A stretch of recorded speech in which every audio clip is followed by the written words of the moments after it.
ជានិស័យដែលឲ្យយើងបានជួបគ្នាពេលវេលាធ្វើឲ្យយើងបានស្គាល់ចិនក្តីស្រឡាញ់ជ្រាបពេញបែងដងបងនឹងអូនជាគូជីវិតរូបមិត្តជាមនុស្សដែលបងប្រាថ្នាមានរូបអូនបែងដងបងគ្រប់គ្រាន់ហើយស្រស់ត្រានត្រៃតែងនៅក្បែរបងក្រុមពេលទោះបីមានអមសាំងយ៉ាងណាក៏ជីវ៉ាមិនដែលងាករេ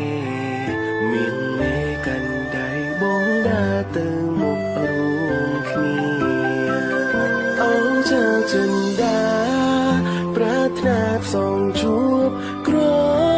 បជាតិទូយើងធ្លាប់ឃ្លាតតែយើងនៅតែអាចចាប់នឹងបងនឹងរក្សាស្នេហាមួយនេះមិនឲ្យទូវិញ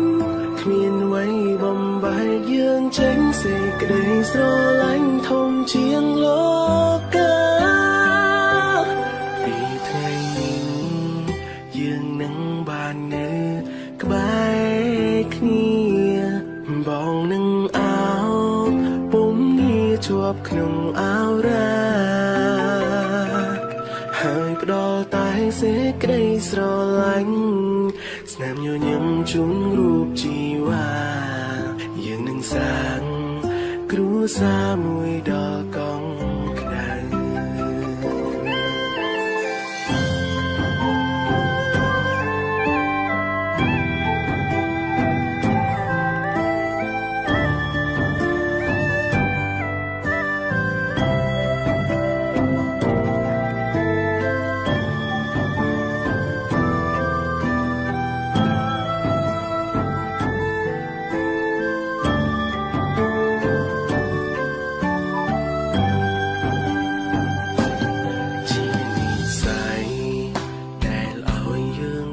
ជួ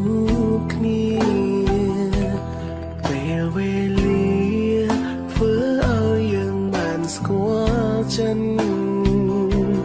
ក្តីស្រឡាញ់ជ្រាបពេញបែងដង